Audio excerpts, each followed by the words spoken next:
Hey guys, and welcome back to a new video here on my channel. So in today's video, I figured I would read some of your unpopular SSO opinions because especially recently on the recent updates, I've seen the community only agree, and I think it's interesting to see some people's unpopular opinions, and I actually have one myself as well, so that's going to be included at the end. Now, if you're interested in seeing some of the SSO community members' unpopular opinions, then make sure you keep on watching, and then now without any further ado, let's just jump straight into it. Now, before I get into all of the unpopular opinions I got through Instagram, again, if you want to participate in these kind of videos in the future, make sure you follow me on Instagram. It'll be linked down below. I do want to say one thing, and that is that all of these people have an opinion, and there is no problem with having an opinion as long as it's expressed respectfully. Hence why I'm leaving out the ones that were rude and just not necessary. So if you see or hear something in this video, whether it be from me or someone mentioned in this video, and you disagree with it, that's 100% okay. Everyone's entitled to their own opinions, and we all deserve respect, no matter what our opinion is, as long as it's expressed respectfully. That's what I wanted to say. Now let's get into the first one. Now, ironically, we're starting out with an unpopular opinion, which in my opinion is not really an unpopular opinion. This person said, "I wish there were more hairstyles both for the character and the horses," and I 100% agree. Currently for horses, the universal mane styles that you can pick for every single horse, we have 4 of them, I'm pretty sure. Then we have the original mane style on every single horse breed, and some horse breeds also have their own special mane style exclusive to that horse breed. Now, Star Stable, there's some slots left, so I would love to see like a braided mane, for example, or just a braided tail. There's so much you could still do with the horse mane styles, and I would love to see it. I think it's very nice in general that Star Stable tries to work on all these special mane styles for specific breeds, but I would also love some more universal ones, like a braid, like I said. As for the character, Star Stable did announce that they are updating the characters, so I'm assuming they're holding out on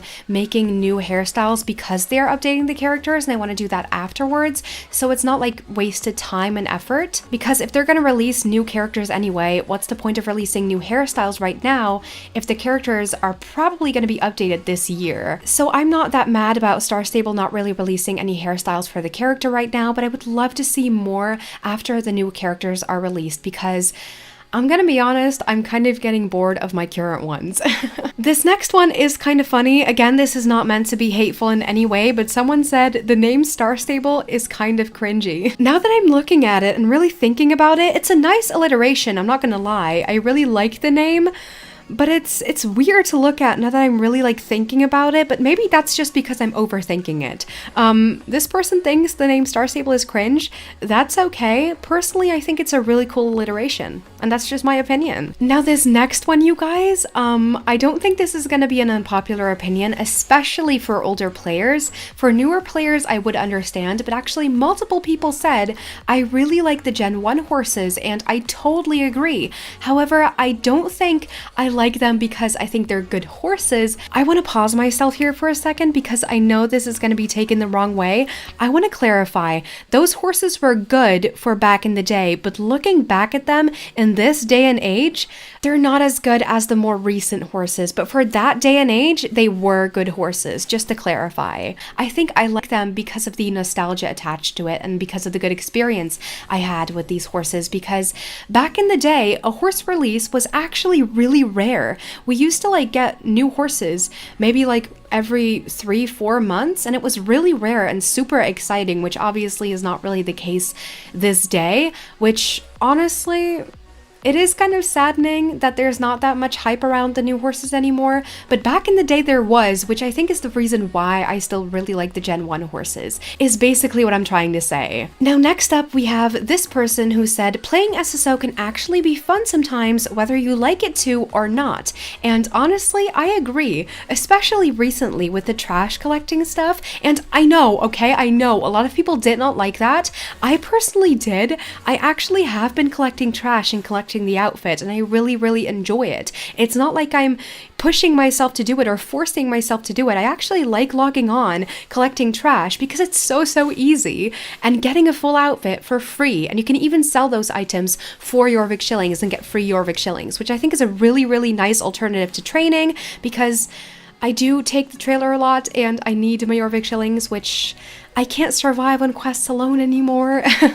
So yeah, the spark of Star Stable definitely isn't gone for me just yet. Of course, it is fading. I'm not as interested in SSO as before. I've expressed this before in multiple videos. I'm not going to go into detail, but the spark is not gone just yet, and I do still enjoy logging on sometimes to do some random stuff and, you know, just enjoy myself for a little bit with some YouTube in the background or some music.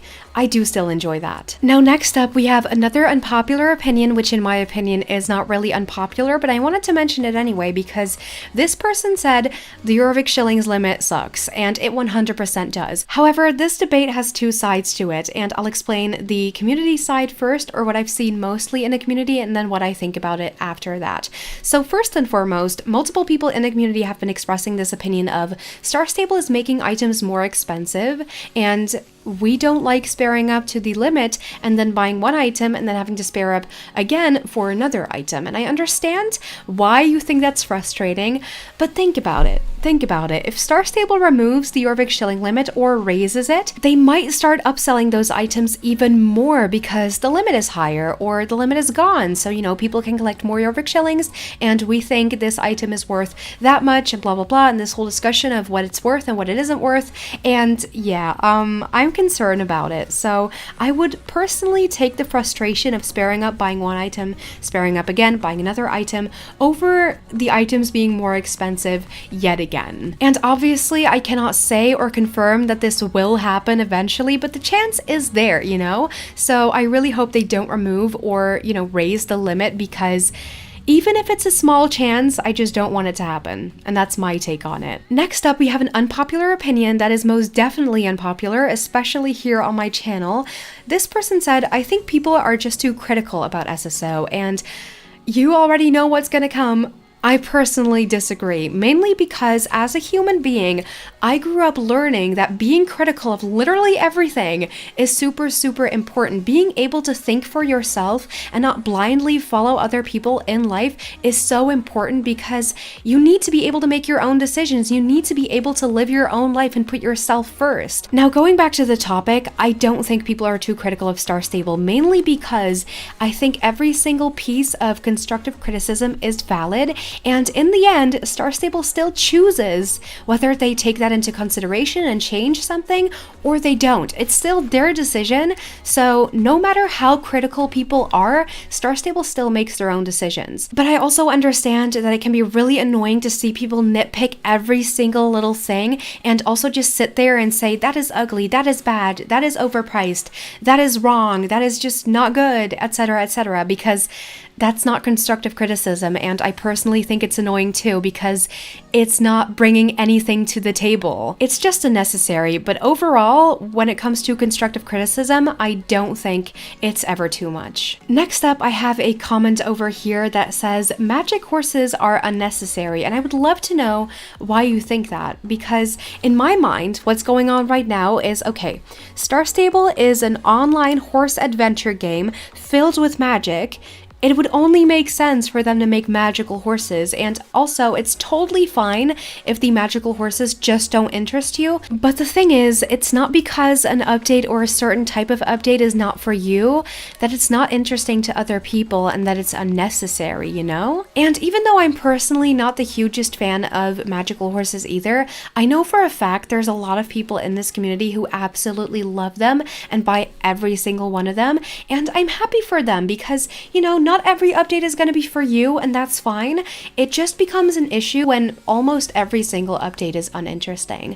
But I don't think the magical horses are kind of a part of that. But then again, that is just my opinion and just my thought process over here. Now, like I said in the beginning, I also have an unpopular opinion myself, and that is that I personally think the prices on Strider subscriptions are 100% justified. I've been thinking about this a lot and comparing Star Stable to other games, mainly The Sims 4, because I think you can buy The Sims 4, the base pack, just the game itself, for like the same price this as a lifetime subscription.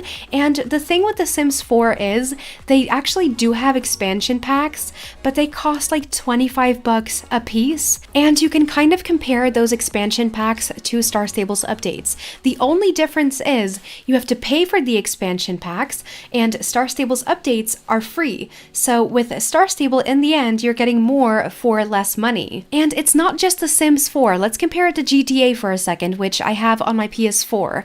GTA was kind of expensive, I'm not gonna lie. It was expensive for what it is. I played through the storyline in literally 3 days. Star Stable takes a bit longer to play through, especially because of day blockers. It takes like 2-3 months maybe, but GTA takes 3 days, and after you finish the storyline, there's literally nothing you can do. You can play online, just like on Star Stable. You can play offline and just roam around the map, do some random stuff, steal a car. But really, there isn't anything interesting about GTA after you're done with the storyline. So again, you're getting more for less with Star Stable. Just to clarify, I'm comparing the lifetime prices to the prices of these other games because these other games don't have any other form of subscription. Star Stable does actually. Star Stable has a subscription for 1 month, 3 months, and I think 6 months. I'm not entirely sure. Honestly, if you're gonna pay the amount you're paying for a lifetime in one of those other subscriptions, just buy lifetime. Spare up for a few months and just buy lifetime. Because if you're gonna keep on paying for that 1 month subscription, that 3 month subscription, in the end, you're just losing money. So buy lifetime if you know you're going to play Star Stable for longer than it takes you to pay lifetime on any other subscription. As for the Star Coin prices, I don't really want to talk about those because I feel like I haven't been able to form a proper opinion on those, so we're not going to get into that topic right now. But I do want to say that I'm fine with it as long as I buy on a double weekend and as long as they're not raising the prices on the horses in game. And that's everything that I have for you today. And with that being said, that was everything for today, unfortunately. I really hope you enjoyed this video. If you did, please make sure to give this video a thumbs up. I would really appreciate it. If you would like to see more of my content and you're new here, make sure you go ahead and subscribe down below, as well as turn on those notifications to make sure you'll never miss out on anything I post. And again, with that said, I really hope you'll have an amazing rest of your weekend. I love you guys so, so much, and I'll see you again on Wednesday in a brand new update video. Bye, guys!